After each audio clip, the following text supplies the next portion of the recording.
Well, good evening, everybody. I think we still have one more chair we're waiting on, but in the interest of all of you who fought all the traffic and ice to be here, we want to go ahead and get started. Thank you all very, very much for being here tonight.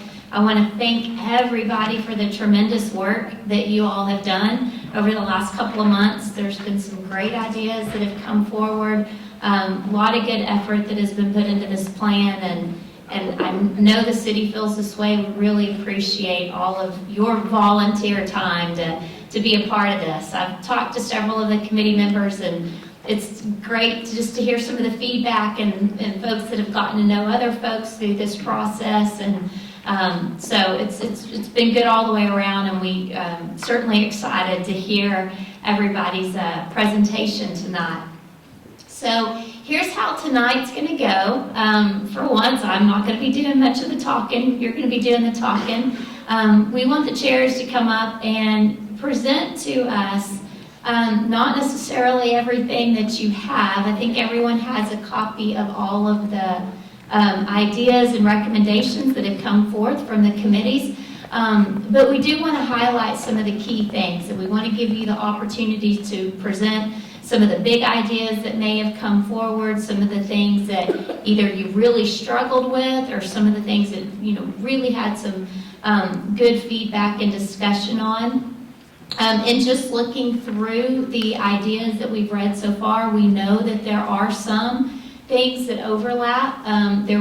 Some of that was a little bit intentional because we really did want these committees to cross-pollinate. But at the end of the day, we will have to pick a place for some of those to go. So if you're on one committee and you come up with an idea related to a park, and then another committee has the same idea, don't think that there won't be heard. What we'll probably do is pull some of those ideas together. It will reside in one place in probably the final document. And then we want to save some time towards the end of tonight to talk about just priorities. What are some of those real key things that jumped out? We've already made some observations and just reading through everything, so we're anxious to hear some of those that you think, and we can record some of that. Want tonight to be a little bit informal, even though we do want somebody, want you to come up here and present. If somebody has a question, needs to elaborate, needs to clarify, feel free. Let's stop and have that discussion. Clearly, we got a lot to go through, and so we want to keep it moving and keep it all concise, but we still want to be able to get all the big ideas. So, with that, I think we've got 3 of our committee chairs here. We got them all? Okay, awesome. We got them all. And I think we're going to start. Sure. Just that Pesha has gone through some of the reports in the past few days and has put a PowerPoint presentation that captures your main big strategies, the goals and big strategies. So you can, if you want to, we have everything that you submitted actually in the print that you picked up at the beginning. But if you want to talk from the PowerPoint, just in the interest of time, you can also do that. So again, what we've captured just are the big strategy item, not the small recommendations. Okay, any questions then? Then we will start with the diversity committee, and so if Amanda would come up, then you can kick us off. Our group was diversity, and I'll just read you our vision statement again since it's been a couple weeks. In 2025, Lewisville should be an inclusive community that values and appeals to people of all ages, ethnicities, income levels, backgrounds, abilities, and interests. Okay, there we go. I like that better. Okay.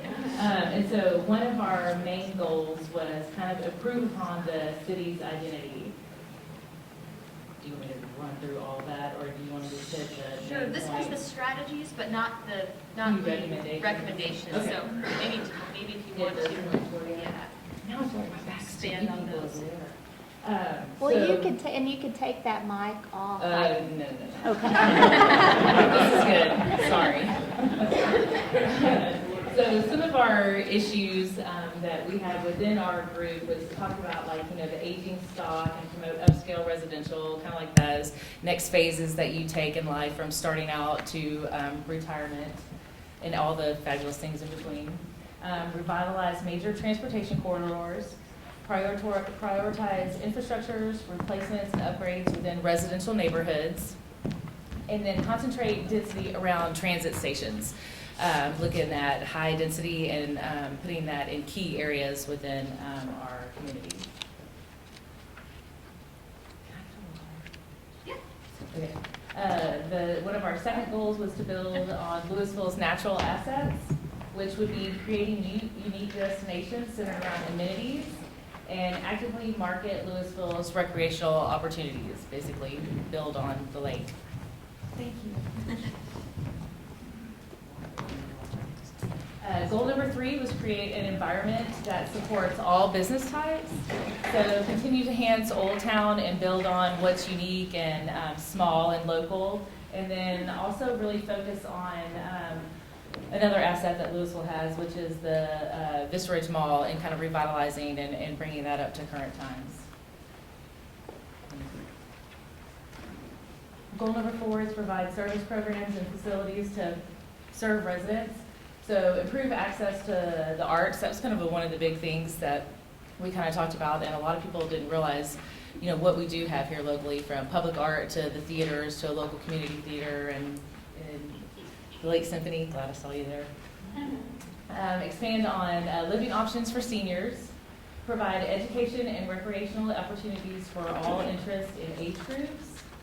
And then utilize varied methods of marketing to maximize public awareness. That was a huge thing, and from what I understand, kind of across all of our subcommittees about you know, the education in Lewisville and what we have to offer and what our assets are and so on and so forth.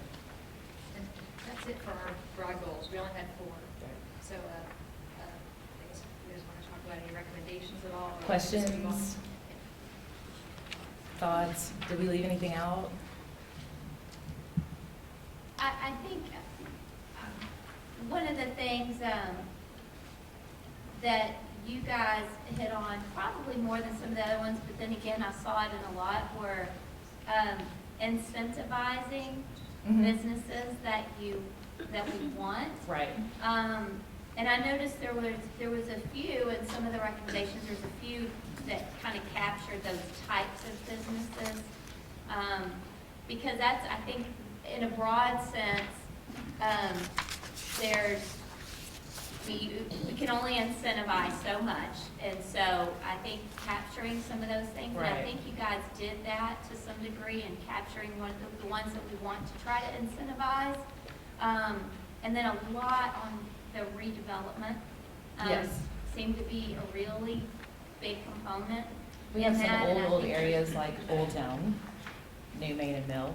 And then the 70, or not 70, sorry, different highway, Main Street West, 1171, some of those West shopping centers and things like that that are kind of, you know, from the 60s or 70s maybe, do I have that era right? You know, and kind of bring those more up to current times and, you know, it's kind of where we are today. Yeah, that's what I was going to ask, if you had prioritized those somewhat, or if you had any really key specific areas. We do. One of the big topics was west of 35 on Main Street, and some of those aging shopping centers, basically between there and Garden Ridge, that's kind of our area along Main.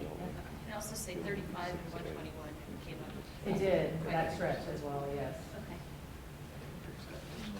And we've seen the effects of some, you know, like there on 35, you know, we kind of pointed out some of those that are taking place, you know, as we speak, and how they definitely kind of help, I guess, especially on 35, you know, the face of Lewisville, the things that you see when you drive through, and that kind of thought that you have after you've been through. So that's definitely important, which will happen with the 35 floor. That's it. Nothing? You got nothing? I guess I got a question. Of course. One of the things in revitalizing major transportation corridors you've got here, consider placing limitations on the proliferation of specific uses, payday loans, pawn shops, and thrift stores. I can understand 2 of those. I'm not sure I understand the rationale behind thrift stores. Let's see, is she even here? I don't see Yeah, her. what was the question, Stephen? A little louder. The rationale behind? It had, The question is, why are you hating on thrift stores? we actually totally hating on thrift stores, but there was talk about, diversifying what stores we do have, and at a point, you can have so much of the same thing throughout a specific area, like Main Street or 121. I mean, there's nice to have diversity throughout your community, but we do have a lot of thrift stores. Nobody's hating because I hit them all the time. But I can't even remember her name. Yes, Sharon had brought that point up a couple of times, and so for some, they kind of hating on the thrift store, or maybe the population that we find of thrift stores within our community. I agree with you because I live over on Valley Ridge, and I go down Main Street all the time, and I counted how many thrift stores there were on Main Street. I don't mind the thrift stores, but when there's a majority of thrift stores there as opposed to retail shops, I'm like, oh my gosh, what are we showing the people around the area, what's going on in the area? So I think that's my point, too. I can understand what you're saying. It's about diversifying what we bring to our city and what we have here, and then what we offer our residents. Yeah, I'd like to piggyback off of that too. I mean, I also was in favor of not so much putting a limitation on how many thrift stores, because at one time, myself, I personally counted at one time, we had 11 thrift stores. On Main? Not on Main, but throughout the whole entire city of Lewisville. And everybody knows I'm an avid shopper. I shop anywhere. But my thing is, I want quality retail. Not to say that thrift stores are not quality retail, but when you have an abundance, 11 thrift stores just within, a short area, come on, just like you said. Well, now, and exactly the point. And that was kind of one of the points, or gas stations that go out of business that are now tire stores, or, you know what I mean? Those kind of businesses that kind of seem to infiltrate our businesses do vacants. flock to where you have the thrift stores. Those bring other type of, businesses that come with that. So it's not, we don't want to do away with all the thrift stores. We just don't want, to have just like 25-something different thrift stores throughout the whole city. Well, a lot of times ours came back to a balance. Like there's a balance within reason within our city that you want to keep, whether it's a little heavy one way or a little heavy the other way, but regardless, you don't want to, tip that balance one way or another. Because right now on Main Street, there's the Goodwill, then you have Angels on Wheel, then you have Thrift City, then you have Thrift World. Right now, that's right up and down Main Street. Dollar stores, everything. So, I'm just looking for quality. Throw a dollar store into the thrift store? Well, It's a corporation. you could go in there, but I don't know. I don't know. I just think we just So, have to. therefore, let's not just pick on them. I counted the other things, dental offices on me. Of course, you're starting to look at that. I guess the point is we need a lot of different kinds of. Exactly. Yeah, and that's what That's what we need instead of getting in the company.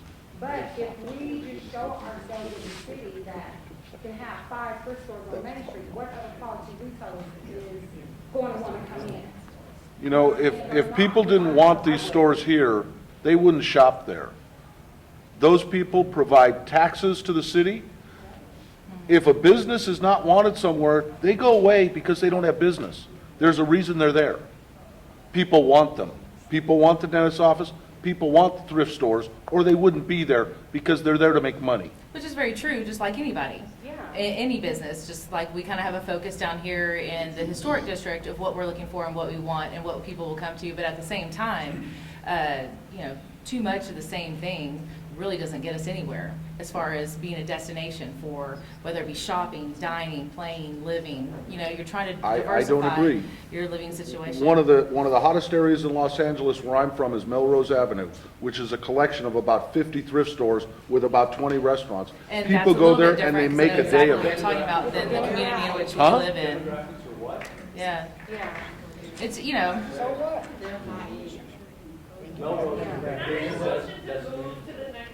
I really don't think it's a vacation destination.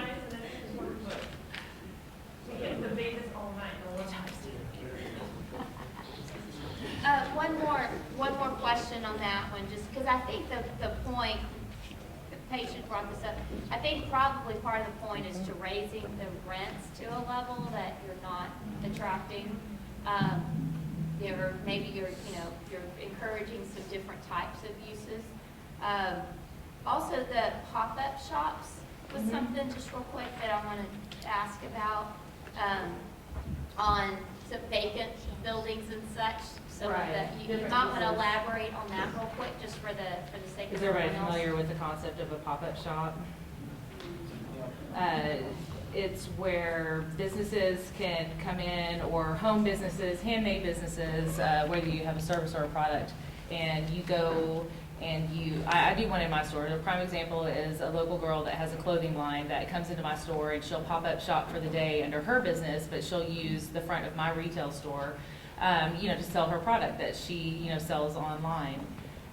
We've seen it successfully, like in the Bishop's Art District, with an art collective it's called Oil and Cotton, and so they went in into a little vacant building that they had down there, which they negotiated with the landlords to come, and basically that was one of our points, that come up with a compromise of a reduced rate in a short-term lease or renting of, an X amount of time, and then letting them come in under their business name in that location, which solves two things. One, not having a vacant building, and two, giving somebody some legs underneath themselves to see if they can create a business that can be self-sustaining and have a permanent location.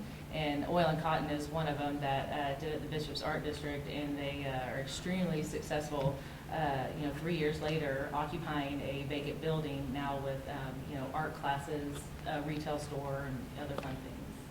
It's not like a flea market or anything. No, it's not anything like that. It's like I have a friend that is going to come do it in the spring that makes soaps, all of her handmade soaps and things like that. So it's actually a legit business. She just does it from the, online sales instead of having the overhead of like a retail store. But she never knows if she can really step out and have a product in a store that would be self-sustaining. So this is kind of an incubator, I guess that's a good way to put it, just kind of like a little incubator to see if there's legs to stand on. It also helps attract a certain demographic that we're all talking about attracting.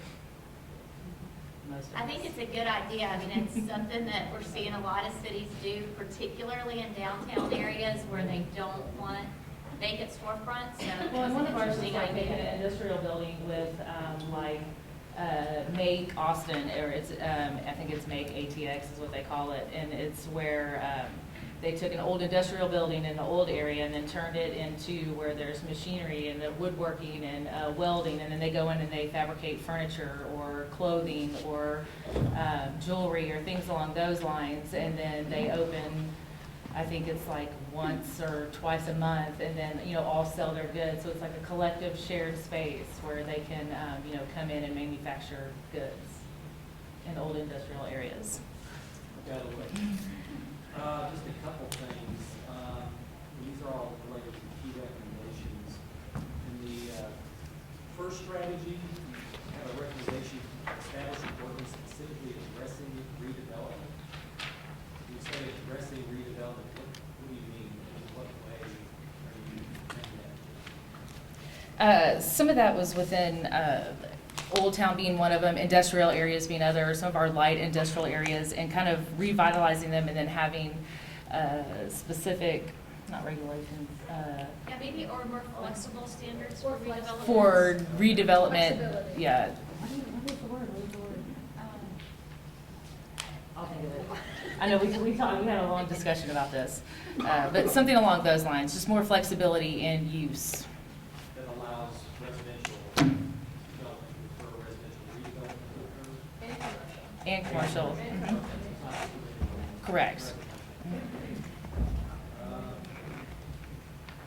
Down at the bottom of the page, you've got rates and development standards to increase rents, thereby discouraging lower quality tenants in shopping centers.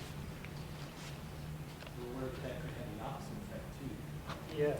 Yes, and that was something that we talked about. Again, it goes back to that finding a balance. There's a balance or that tipping point where you can raise a rent so much that it gets rid of some of those undesirable things that you don't want, but at the same time still makes it accessible for people to come in. And be successful, right. Mm-hmm. Amortization, I don't know how familiar everybody is with the concept of amortization, which is mentioned a couple times a year. Somebody wants to explain that, maybe Keisha or Vika, maybe. It's basically where you put a time limit on some type of use that's, that we currently consider a legal non-conforming use. But let's say you have signage, that's a good example, that's dilapidated. Maybe you have a 2-year time frame on which you can fix that sign, but at the end of that 2 years, you have to do something about it. Either it has to come down or you have to meet current standard. That would be amortizing the signs. So for the other committee members here, that concept looks real good on paper. It can be very useful, but it can be very controversial if you're dealing with property land uses and eliminating some of those land uses that currently are vested with the ownership of that property. So council can be very sensitive to that issue if it's not handled in a good way. Let's put it that way. So just as you work your way toward final recommendations, just kind of keep that in mind. That's one that can be a hot button item and get some backlash. A couple of other quick comments on amortization. She gave signage as an example, but it can be applied to whole properties. And the classic example that I always hear is the junkyard. You don't want to get a junkyard.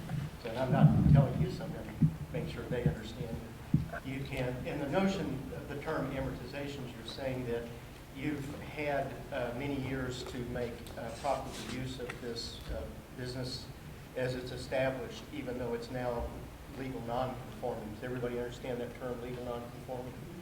So now you're going to set a time limit and say that within 5 years or 20 years or whatever seems a reasonable length of time, you've essentially exhausted the value of that location and that land and that non-conforming business, and now it will be no longer allowed at that location. So that's how you can ultimately phase out a business at a location. But as Claude said, it's very controversial.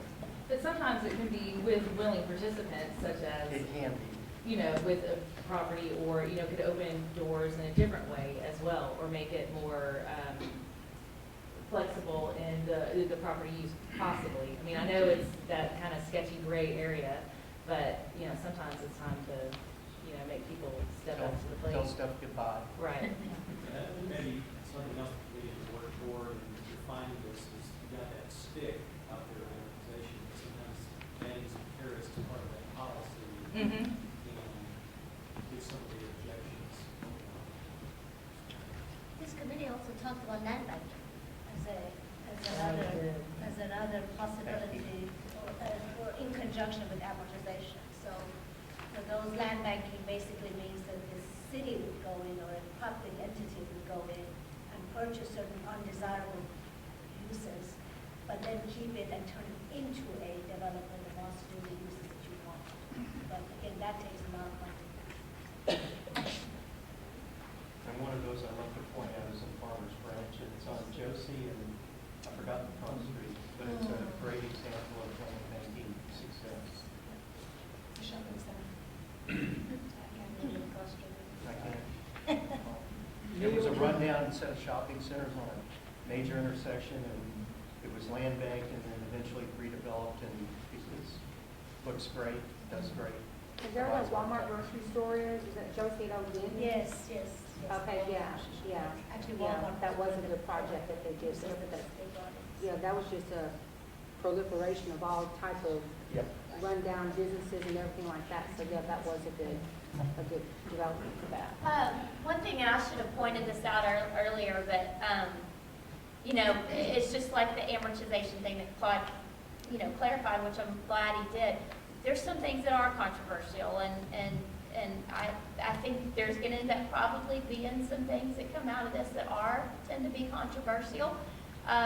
And then there's others that, you know, we may figure out better ways of doing the same thing to get a point, you know, get across the same point that you're trying to achieve.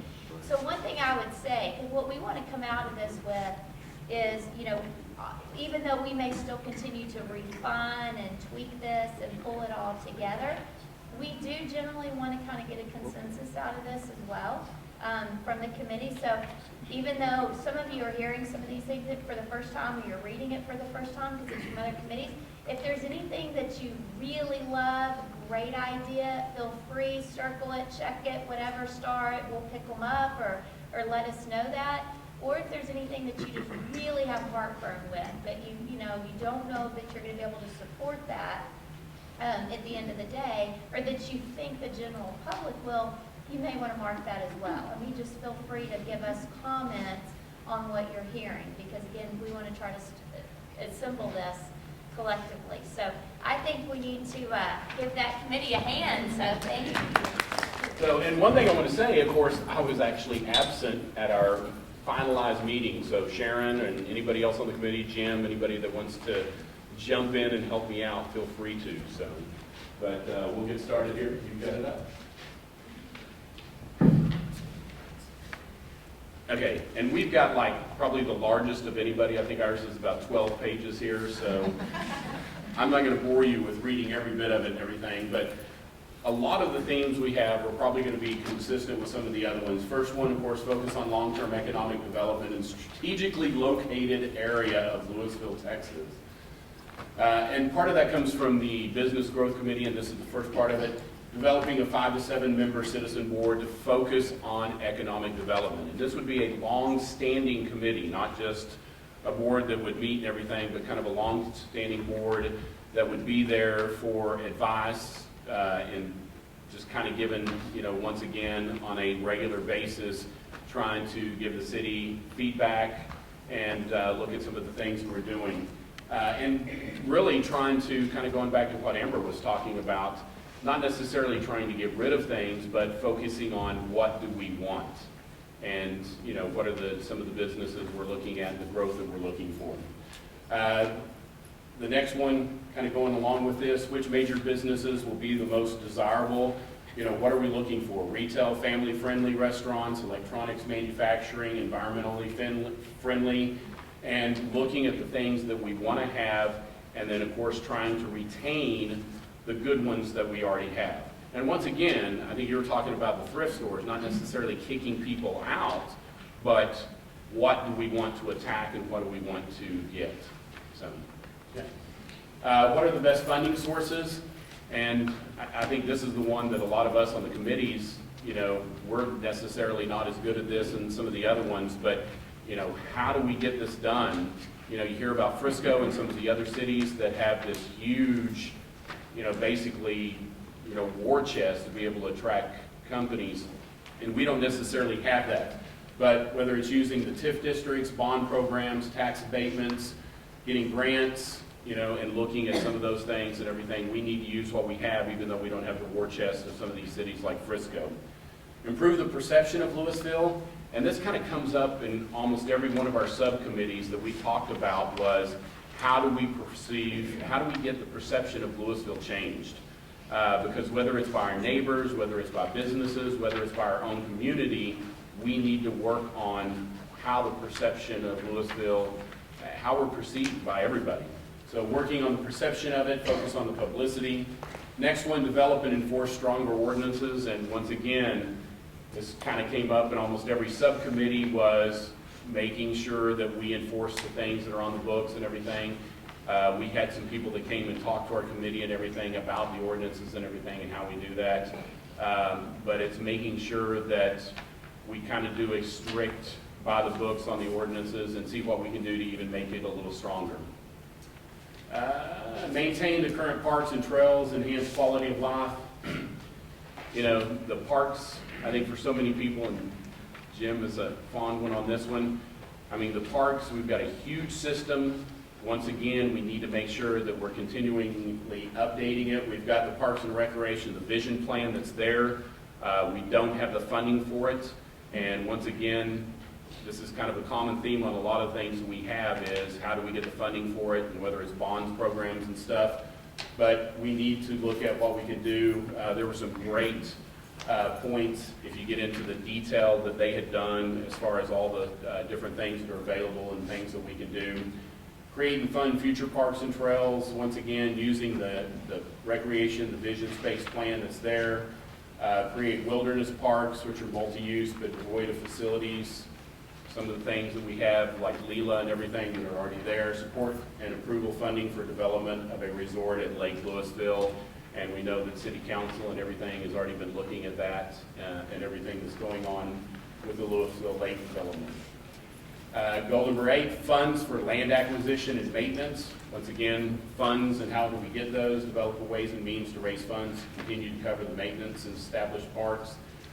Goal number 9, taxes, bonds, fiscal responsibility, bond packages addressing the big ticket items and stuff. The next one on goal number 10, city character, update and continue current plans, create special green spaces.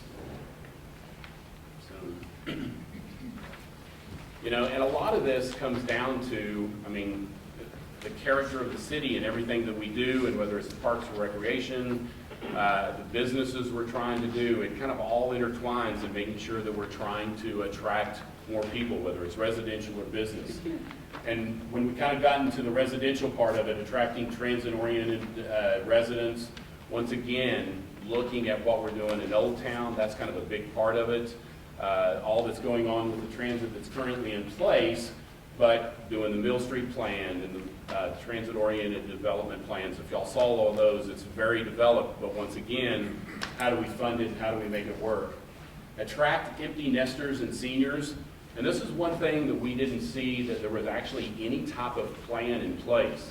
And one of the things that we've seen, and I've seen happening in Lewisville, is there's actually lots of senior communities, senior developments that are popping up, whether it's the assisted living or whether it's the senior active communities or whether it's just kind of the townhome developments that are there. They're happening without a plan, but is there something we can do to put in place to try to attract some of these people? And these are people that will be interested in coming here and not necessarily concerned about what's going on with the school system or anything like that also. So could be an easy one to attract. We've got a lot of things that are available for them here, whether it's the hospitals, the shopping, you know, easy commutes and everything else. And kind of going to the next one, promote Lewisville schools.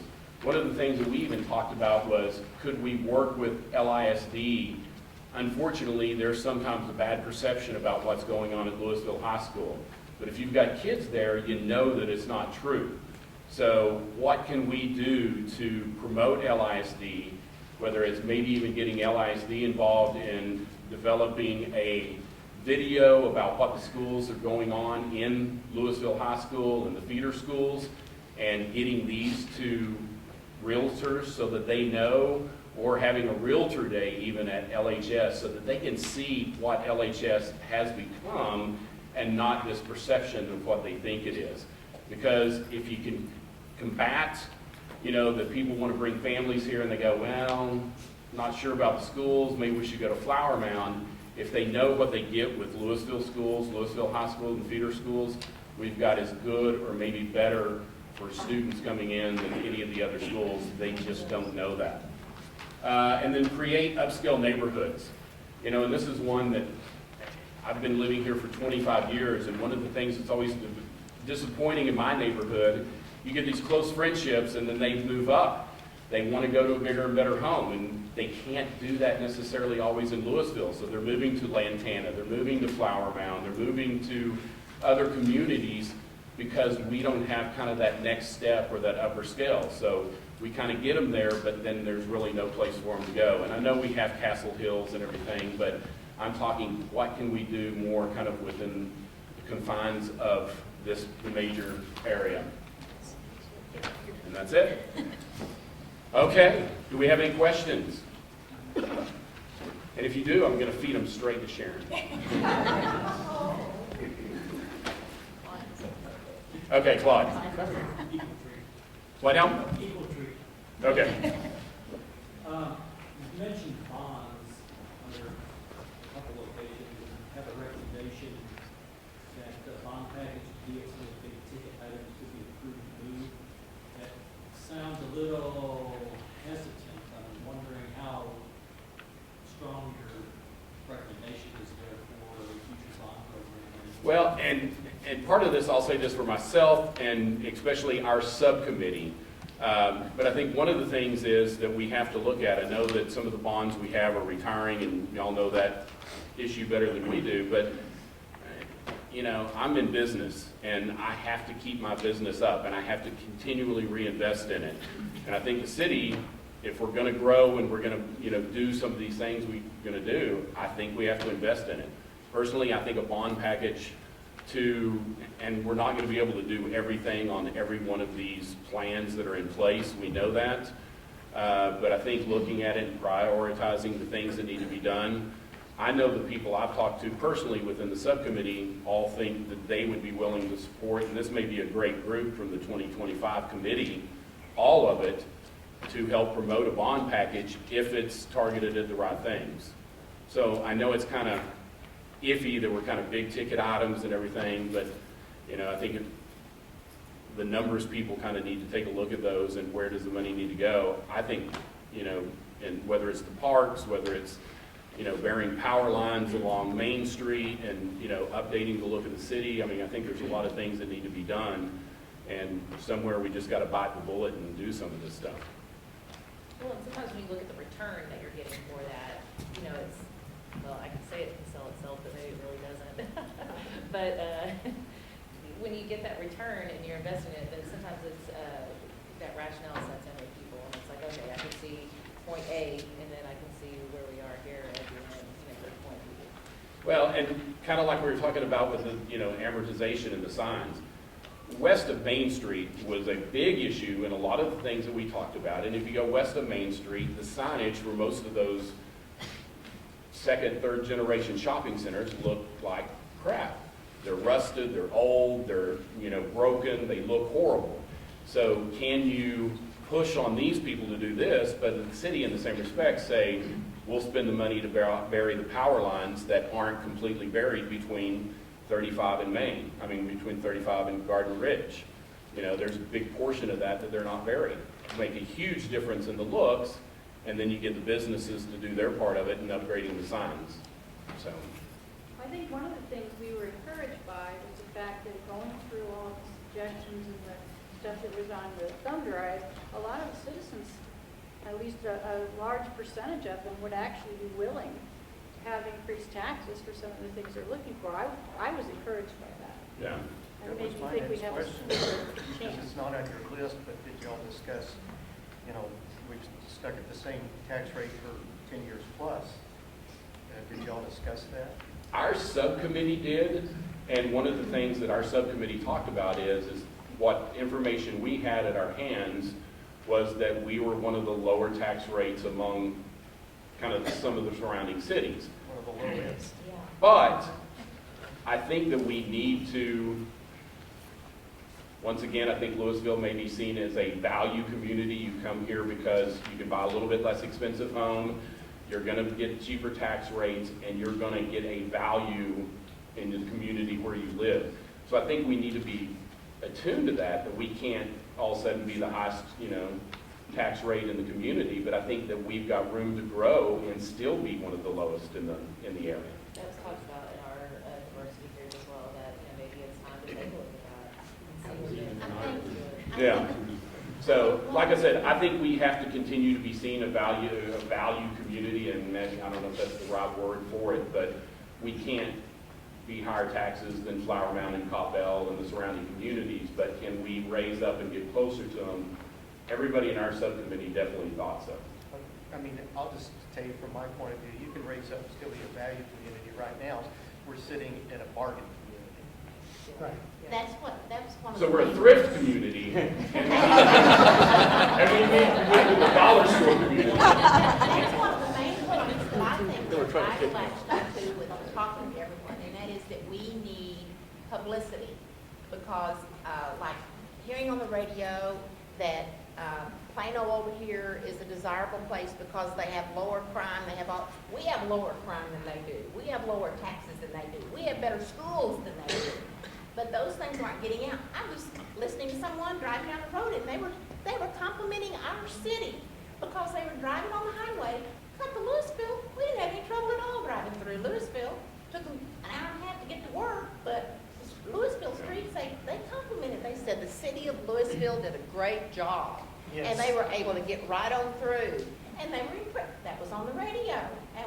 We do not get the publicity that we deserve. We have one of the best hospitals in the area. We have a NICU unit that is to die for. Well, that's terrible.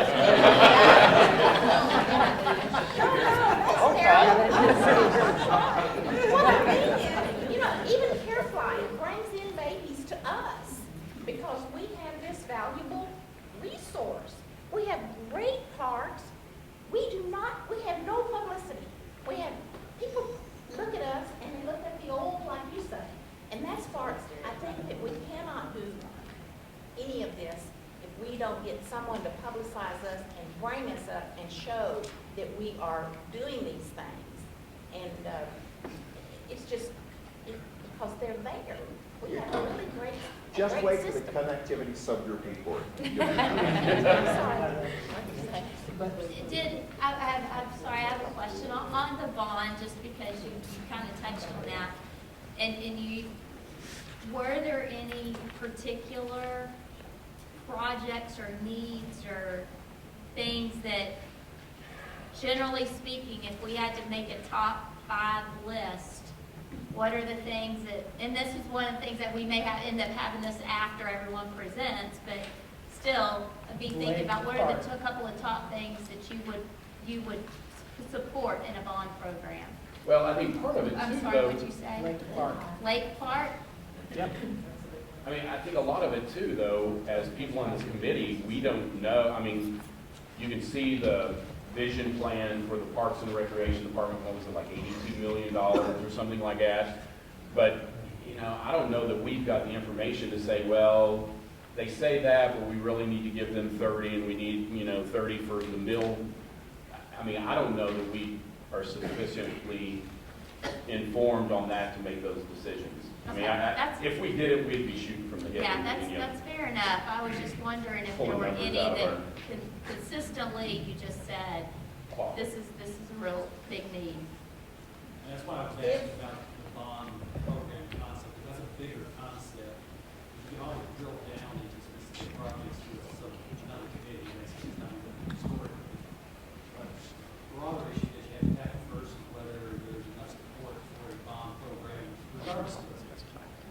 And that's kind of where I was going. From what I've seen and from the people I've talked to in the committee as a whole, I think you've got a lot of ambassadors from the 2025 committee that would help sell a bond package if it was out there. If it was. If you look at the survey results, we did the surveys early on in the process, and survey results said that they were very, very supportive of geo bonds for street improvements, but not so much for parks. So I think everybody has to recognize that that's going to be a challenge. But if we grow our retail, we'll increase our 4B, which can help fund our parks. Absolutely. Kind of a catch-22 there. I would like to add something on this. My business is the school business. And I'm working with 50 different school districts around the area, all in the Metroplex. And as they go forward with bond issues, it's not uncommon for them to say, well, how do we talk about these broken promises? We said we would build this, but we spent the money elsewhere. When you talk with the city, they've done an amazing job. They've done everything they said they would do, and they're paying for many things with cash up front.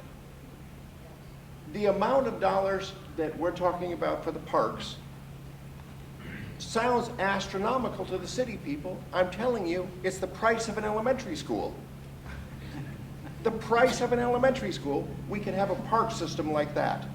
For the price of a high school, we could have this. For the price of a high school, junior high, and elementary, look at all the schools that are being built across the region. And those things are being paid for with bonds. Arlington built one cash, but everybody else is doing bonds. So at the end of the day, these dollar amounts are not astronomical. Yes, we do have to pay them back. Yes, they come from the citizens' pockets. But at the end of the day, think big, because these dollar amounts are nothing compared to the return you're going to get in return. Thank you. Can you do a commercial to the? That was it. got it on video. I think the biggest thing with this is just educating the public. We in this room understand that, we support it, we vote for it, we get it. It's the broader public that we need to speak to and explain to them what that means. Well, but part of that, I mean, like I said earlier, the 2025 committee could be great ambassadors for selling a bond program if we need it. I mean, how many people usually vote at our elections anyway? 1,000 people? And we've got how many people in here? And if we talk to our neighbors and we're the ones pushing this, I mean, can we not make it happen if we feel like the bond package that's put together is appropriate? I mean, I think we could get it done just through this committee here. Short. First of all, I do want to thank the members of the Resource Management Committee for all the work that they did. They came up with all the ideas, and I just sort of put them together, helped put them together, so I really appreciate that. Starting out, the original, our vision, we changed the wording a little bit from what it was given to us. We thought that what we were looking at is something that's a process, not something that we want to have happen in 2025. So we changed the vision to say by 2025, Lewisville's natural, human, energy, and capital assets should be the foundation for a distinctive, desirable, and efficiently managed, sustainable community. So anyway, we changed some wording from what we started out with, but that's what we worked on. And the original goals that we had, we started out with 7 goals. In our first committee meeting, we expanded that to 9, so we had 9 goals, and then we finally ended up with only 6. So we're back to 6. We're at 6. The first goal, the lake and its floodplain and natural areas are improved and protected as a green centerpiece and focus on city's recreational investment. And then we had those strategies under that. I might also say that we spent the last week prioritizing the key recommendations that you see on the handout, and also prioritizing the actual strategies and action items. The first 2 here, make lake parks, camping, and day use areas a destination. That was actually our priority number 5. Was number 5 in our priority. Develop the Elm Fork of the Trinity River for low impact recreation. That was our number 7. So these goals are not in priority order, and although the strategies within the goals are prioritized as we set them, but the main priorities are farther down in the document. Goal number 2 is places to work, play, and study surrounded by nature and within walking distance of trails. That was actually, the strategy there was actually our number 3 priority item. So create park space and green space. Goal 3, new development and revitalization makes all Lewisville homes, businesses, city facilities, and operations more energy and water efficient. This was our big one. Encourage energy efficiency and renewability. That was our number 1 priority. That is our number 1 priority. Number 2 is the encourage water conservation and water conserving landscaping. So those were the 2 highest priority items in our final report. Encourage reduction of municipal waste, reuse of materials, and increased recycling. I was actually surprised when the committee came back with their prioritization of this. I had expected, based on the first 2 in this goal, that would be much higher. It actually came in number 8 in our overall priority. Goal 4, reinvest in older neighborhoods and businesses, shopping areas, Vista Ridge Mall, for example, in order for them to remain desirable and valuable. Encourage the owners of existing strip centers to revitalize, redevelop, and/or restructure their property. Revitalize older neighborhoods through beautification, re-energize the Old Town area, create a retail environment that will act as a destination, and create gateways on major thoroughfare entrances into Lewisville. Surprisingly, that last one was the lowest priority item that we had in our committee. The other four were sort of right in the middle. Goal 5, improve access to resources and reduce traffic congestion. Encourage and provide alternative transportation modes, improve traffic flow. We actually had those combined into one strategy, and together those were number 12 on our list. Finally, goal number 6, inform residents of goals through educating, informing, and promoting. We've heard some, the other committees have talked about getting the word out on Lewisville, and most of what we hear about is getting the word out to other communities to get the word out to the area. What we're really looking at here is get the word out to our own residents about the fact that we have so many things. One of the things that we found out as we started into this was that a lot of the things that we had in mind, the city is already doing. The problem is people don't know it. And so what we really need to do is get the word out to the citizens of the community about what we are doing, and so that they will know, this is a good place to be. That was our number 4. That was number 4 of our priorities, was get the word out to the citizens. We're not talking about public relations. We're talking about educating the community. And I think that's it. We had a lot of key recommendations under that, but although the main one was, get the education out there. So Bob, so I understand, I want to make sure I understand. So the goals are listed, but the priorities here, like you've got 3.1 and 3.2, and then it jumps to 1. That's the order of priorities. Right. So, okay. Right. So what now? This is not what, not the order that you. Right. She has the document. She has the one we did. I don't know why we did this. I think the recommendations are the same, but then y'all went back and prioritized it, so this, okay. So I may be looking at something different, but it's, Well, that's it's the one we turned Okay, in. perfect. That's the one I submitted. Okay. Any other? Yes. Quick on the sustainability, energy efficiency, renewability section there. We talk about renewable energy resources for city facilities and. Yes. Mandated green building codes, things like that. The question that always arises is whether the community values that more than the potential higher costs that some of those items come with. I guess, the committee really talked about that at all? Would the committee position that it's worth any extra cost if there is extra cost? I think the committee's position was that yes, it is worth it, and I think it comes back to the education that we need to get the word out to let people know that it is worth it.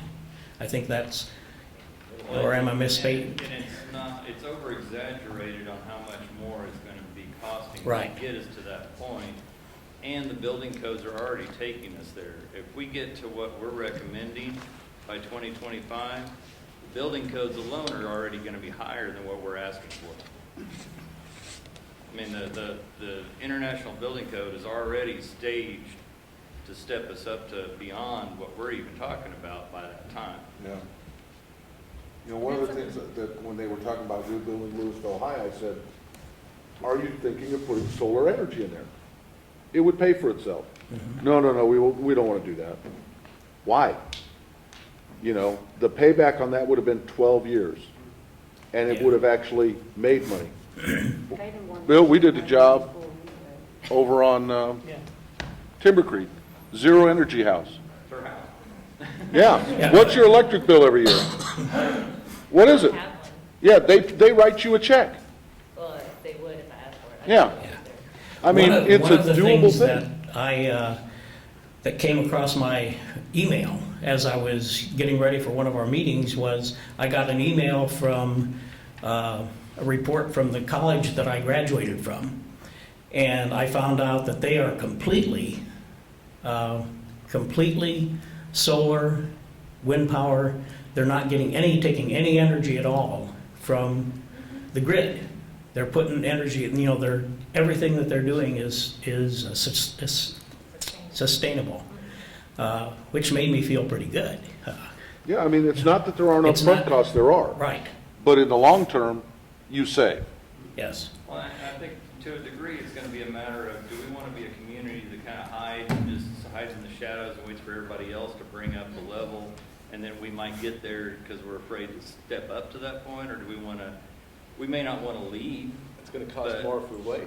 Yeah, very good We're point. gonna attract we wanna attract the right people, the right developers, name it, and by increasing our standards and saying we wanna be at this level, that's the type of people that we're gonna attract. Instead of just taking middle of the road and saying, well, we'll just deal with whatever comes along, we'll take the extra left over. We wanna attract those top-notch people. So exactly what we were saying in the other two committees, you don't want thrift stores, well. Yeah. Well, we talked Right. about that in ours as well, about the importance of self-sustaining with most things as we move forward down the line, whether it's commercial, residential developments, redevelopments, things along those lines, and what are the steps that we could take, to put forth that effort. On water conservation issues, I don't think it's going to be a choice eventually. With the way that the projections are for water use and drought in the state, it's not optional. The sustainable part of the green energy, and I speak directly to that, we built the first greenhouse here in Lewisville. Now that's 8 years ago this month that we got that house, and we could not afford some of the things like solar panels 8 years ago. I mean, for our house 8 years ago, we were looking at adding about $90,000 to our building costs. So we couldn't do it. Sure. But our house and what we did is paid off. Everything is paid down, taken care of, and we're benefiting by it. Now, I have a 2,300 square foot house, and my highest electric bill is $80-something. Now, that's because, and that's when it's freezing outside, and I've got it cranked up. But Mandy's house is newer than mine, and she was able to put in solar panel for a reasonable fee. And so it's all, just in 8 years, it's come a full circle around, and it is doable. Well, it's gonna cost less. Yeah. It's gonna cost less. Solar power, the price of solar power has been reduced by over 50% in the last 5 years.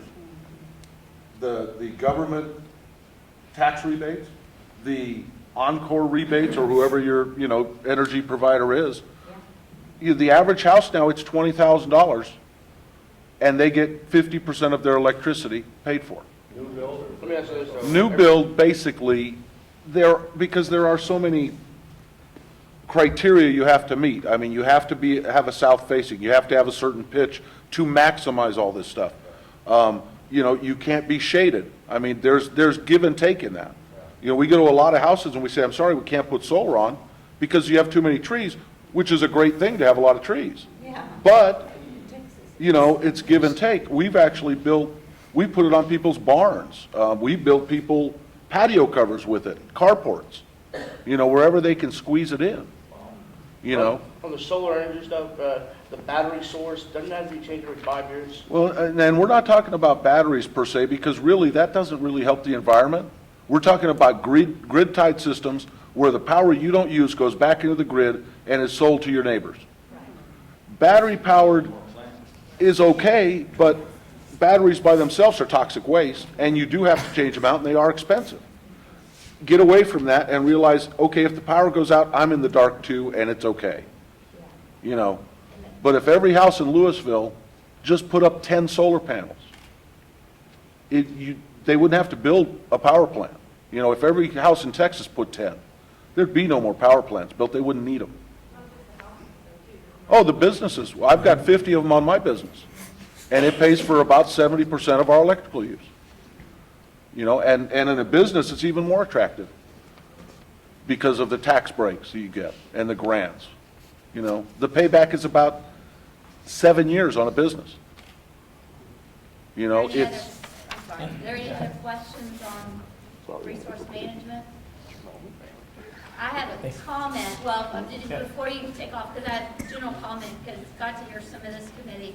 I think generally y'all took a pretty hard stance on the sustainability aspect of that, and I'm glad to hear that, because I think it is one of the opportunities for being a real differentiator with all of your other cities, because you do have so many of assets here that you can really build off of. So I do think that tends to be a differentiator. So I think I was personally glad to hear some of the stance that your committee took. Are there any other questions for Bob? Comments? We'll come back. Y'all did a great job. Thank you very much. We looked at connectivity about building community. How do we bring us together as a citizen group of Lewisville? How do we bring a disparaging group, not a disparaging group, a disparate group, and bring them in so that we can become one? And that was what we really overarchingly looked at. How do we begin this process? Right now, Lewisville, from our point of view, is a set of separate communities that share a city boundary. And we wanted to find ways to help us connect. The first thing we looked at was the increase in use, the convenient access to, and the public transit options provided by DCTA. Now, DCTA is a really wonderful thing, and they have a lot on the plate. But we're asking the city to leverage some of what they've got. Consider DCTA access points to the train depots, bus routes, and planning, and all future trail projects. Understanding that if we can get people to those trains, those buses, they'll use them more. But when we have a bus stop sitting on the corner of a street, that how do I get there to wait? We needed to address that. Incorporate enhanced bus stops and new parkway projects constructed by the city. I want to sell this idea for a moment. We don't want a bench sitting along the side of the road. We would like to see similar to what Irving has done, to where it is a thing of beauty, where we have maybe a garden and a small park, maybe a little statue, perhaps a fountain, and a place to wait for the bus. Irving has done a magnificent job with that. I don't know if you've seen that, if you visualize that, but it can really make a difference, even for the folks not riding the bus. It's pleasant to see. It sets a tone. Work with DCTA to explore the feasibility of limited bus service north of College Street. We have an island of isolated citizens. How can we get them into this mix? Work with DCTA to research options for transit connection to DFW Airport. Maybe this could be a private entity. DCTA has a lot of expertise, but they may not be able to have the funding. Could we get a private contractor involved? Could we get the city involved? What could we do to make people come to Lewisville as that jump point to get to the airport? Research, fund, and implement a limited service shuttle connecting Old Town stations with key points such as the Grand, Park Plaza, Lake Park, Railroad Park. Once again, if folks come to the town, within our group we talked about the impact the Railroad Park had and the number of hotel nights that were generated because of that facility. But then those citizens or those guests that come here, how do they get to the rest of our community? Let's make it easy for them to come in and spend money. Let's make it easy for them to discover our community, and let's make it easy for our citizens to get to these places. All right. Lewisville Shopper Choices enables people to connect effectively that reinforce the community's desired character. Provides safe and convenient pedestrian and bicycle access to major hubs in Lewisville as an alternative to vehicular community. As we look at this, if you tried to ride a bicycle here tonight, could you? Could you? Would you? At the end of the day, it's a great idea, but it's going to take some infrastructure and some change. What we envisioned was sort of connecting up a three-part plan, which is very much in the parks plan already. If we could start at the north train station, just run straight down the boulevard of Garden Ridge. The other side, follow the train tracks. DCTA is already supposed to be doing that. We would like the city to really use their leverage to get that done quicker. There's 2 phases in there. Let's get that side done. But then let's talk about how do we get across 35. Good luck with that today with your bicycle. Good luck today with walking on that. But if we could connect College Street, either go under or over. College Street is a low traffic street that would absolutely connect Old Town with the western section of the city. So we'd have a 3-part transit, either by foot or bicycle, that didn't count on, but also connected you to mass transit, which would then connect you to places you wanted to go naturally. Establish a policy that all pathway enhancements, including trails, trail amenities, and aesthetic enhancements, be part of all future arterial roadway construction projects undertaken by or within the city. So if we have something new coming through I-35, make sure that things are built that enhance the walkability, the bikeability, the ease of transport for our citizenry within. We need to stand by that. We need to fight for that. Create an annual event to encourage pedestrian and bicycle visitation to Old Town. Now, I don't know that we exactly specified Old Town, but we can go with that. This is something that Los Angeles has done, San Antonio has recently done, and it's called Ciclovia. And what they do is they close down major sections of the roadway on a Sunday, and it's open for the citizenry to come out and ride their bicycles and roller skate and stroll. The city street becomes a park. It costs almost nothing to run. The local businesses come out and they welcome the people. The local churches come out and they set up facilities. Hey, we're going to help you fix your flat tires. Hey, we're going to give out water. It becomes a community event. It brings our citizens together and they become one. There is no fitness level, there is no age level, there is no racial barrier. Everybody can participate. Lewisville should offer choices that enable its people to connect effectively and that reinforce the community's desired character. Here we are again. Prioritize citywide communication and marketing. Here we go. We would really like to see the broad use of the city's logo in connection with advertising materials, signage, facilities, parks, water towers, vehicles, etc. Fund, develop, and launch an interactive mobile app as a means of distributing information from the city and receiving input. One of the things that was shared within our committee, there's a Google app called Field Trip. I don't know how many of you have it, but as you drive around Lewisville, it bings you all day long saying, hey, here was the first homestead. Hey, here was the first school. Hey, here was the first bank. Once again, let's get that tied in with sort of the modern age and to say, hey, there's going to be a party here next week. Hey, there's going to be a festival here next month. Hey, we're going to have a pop-up shopping in 3 weeks. Get it where it's feeding in, citizens don't have to do anything, it's delivered to them. Identify underserved populations, seniors, apartment residents, and ethnic groups. Look at our citizens tonight. Do we represent really what the makeup of Lewisville is? How do we get them in here? We have to create the opportunity to make sure they feel welcome, that they feel part of the process, and they want to be there. So it's up to us to create that environment. What's it look like? We'll determine that. Increase the ethnic diversity of city events that ties in. And again, consider hiring a professional marketing firm to enhance a communication plan the city's already doing. The city's already doing a lot of work. But once again, so many of our citizens really aren't tapped into these things that are going on. How do we reach them? How do we get them involved? We would like some professional help to enhance what the city's already doing. Use a combination of active code enforcement, is very much what you guys have already discussed, stricter development standards, and public-private investment. Develop a program in which the residents can participate in code enforcement process.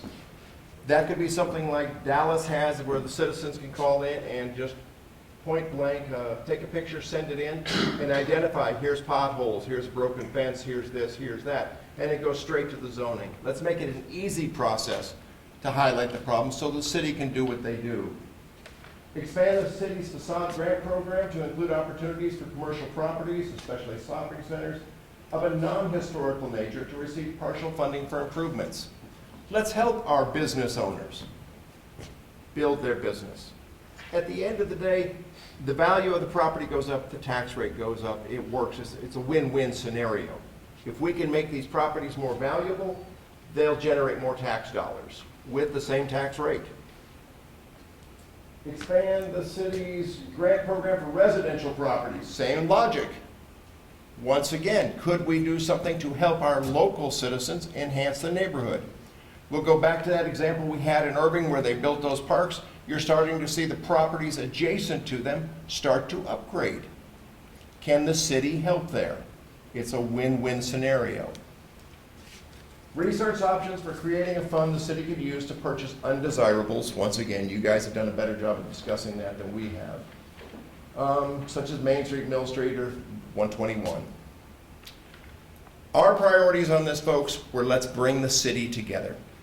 Let's connect. Let's create the opportunities.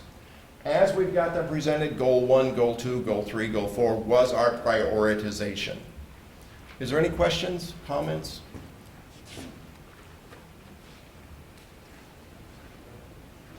Thank you for coming. We got some. So these are, you said these are in priority. You did Yes. change the goals around. That's good to know. Very good. On the residential property incentive, talk about it very beginning, are you talking about resident occupied only residential property, or is that into? I don't know that we specified that. I think we'd leave that to y'all's judgment on that.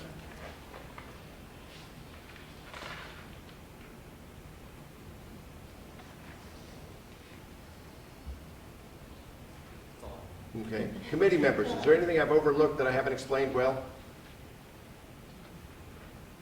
All right, thumbs up. All right. Okay. I think y'all did a great job. Thank you very, very